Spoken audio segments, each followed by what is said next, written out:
Hi friends, అందరికీ జై శ్రీరామ్. చాలా రోజుల తర్వాత మనం ఇప్పుడైతే యూట్యూబ్లో వీడియో అనేది పెట్టడం జరుగుతుంది ఫ్రెండ్స్.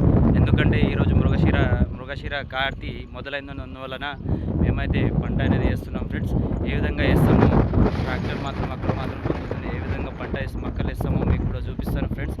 ఇంకో కాలువలు అయితే వేసినారు, ఆల్రెడీ కాలువలు అయితే వేసినాక మనం మొక్కలు అయితే వేస్తారు ఫ్రెండ్స్. ఈ మొక్కలు ఎలా వేస్తారో మీకు కూడా చూపిస్తాను.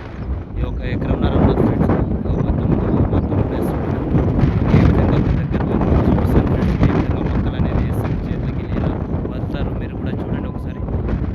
ఓకే, మొక్కలు అనేది ఏ విధంగా వేస్తారో మీకు కూడా చూపిస్తానని చెప్పినా కదా ఫ్రెండ్స్. ఇదిగో ఈ విధంగా అయితే మొక్కలు అనేది వేస్తారు ఫ్రెండ్స్. డైరెక్ట్గా కాలువలనే మనం ఎంత దూరంలో డిస్టెన్స్లో మెయింటైన్ చేసినా కానీ అది కాలువలో మాత్రమే పడుతుంది ఫ్రెండ్స్. ఇగో చూడండి ఏ విధంగా మా డాడ్ అనేది ఏ విధంగా వేస్తున్నాడు మీరు కూడా చూడండి ఫ్రెండ్స్. డైరెక్ట్ ఈ కాలువలోనే వస్తుంది ఫ్రెండ్స్ మొక్క అని విత్తనం అనేది. మీరు కూడా చూడండి ఒకసారి.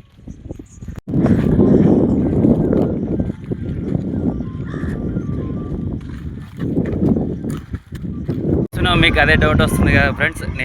నాకైతే మొక్కలు వేయడం రాదు ఫ్రెండ్స్. ఎందుకంటే అది మన చేతిలోకి వెళ్ళి జారదు, విత్తనం అనేది గింజలు అనేది జారదు. అందుకనే మనమైతే మనకు 2 సంచులు ఇవి ఊరియా బీస్ గ్రోమర్ది ఉన్నది ఫ్రెండ్స్. ఇదే చల్లుతాం మనం. అది కూడా చూపిస్తాను ఏ విధంగా చల్లుతాం అనేది.